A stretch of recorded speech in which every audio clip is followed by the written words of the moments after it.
in the stands could see. Hours before the show, inside the dim, echoing back tanks, Kate's behavior was different. Trainers noticed it first during the early morning swim session. She moved slower than usual, her powerful tail strokes lacking their usual snap. Instead of gliding in smooth arcs, she drifted in long, heavy passes, like something was weighing her down. During feeding, she refused several fish, slapping them from the water's surface with her tongue. For Kate, this was a red flag. Orcas in captivity are conditioned to accept food as both reward and routine. Refusal wasn't defiance for the sake of it. It was communication. A warning. Some of the junior trainers exchanged quiet glances. They'd seen this before, moments before Kate lashed out at a buoy or struck the surface with her tail in frustration. But in the high-stakes world of marine entertainment, shows rarely stop for warning signs. At SeaWorld, the schedule is law. Seats had been sold. Families had traveled from across the country. And in the tight margins of a tourist attraction, delays mean refunds. Refunds mean losses. So, the decision was made. Kate would perform.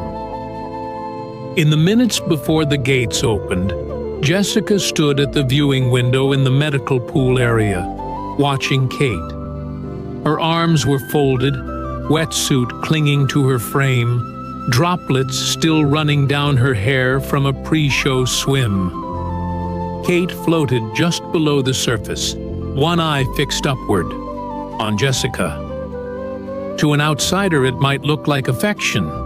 To those who understood orca behavior, a still, unblinking eye could mean something else. Observation. Calculation. Jessica exhaled, gave a small nod, and tapped the water's surface with her palm, a cue they had rehearsed hundreds of times.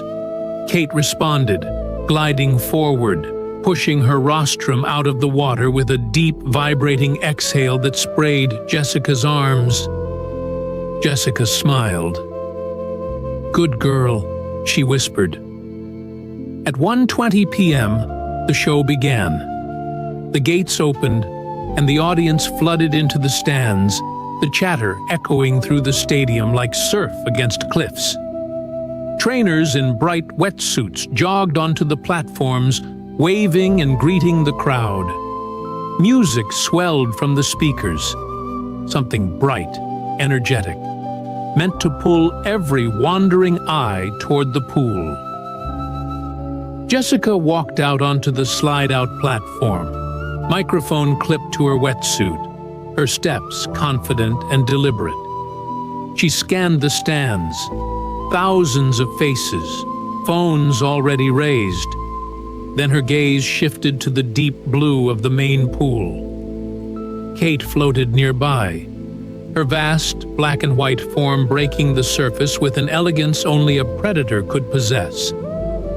Her head rose high, water streaming down the slopes of her face, blowhole opening with a low hiss. A misty plume drifted upward, catching the sunlight in tiny rainbows. But under the surface, unseen by the cheering crowd, Kate's tail twitched. Her pectoral fins shifted in slow, deliberate motions. Her gaze locked, not on the fish bucket, not on the crowd, but on Jessica. Before we continue, if you're new here, subscribe so Jessica's story and others like it are never forgotten. Like, to show respect for the lives forever changed in moments like this. Share, so the truth can reach beyond this screen and open the eyes of those who still don't see the danger. As part of the grand finale, Jessica's cue was simple. Slide gracefully into the pool, meet Kate in the center, and swim alongside her in a synchronized circle.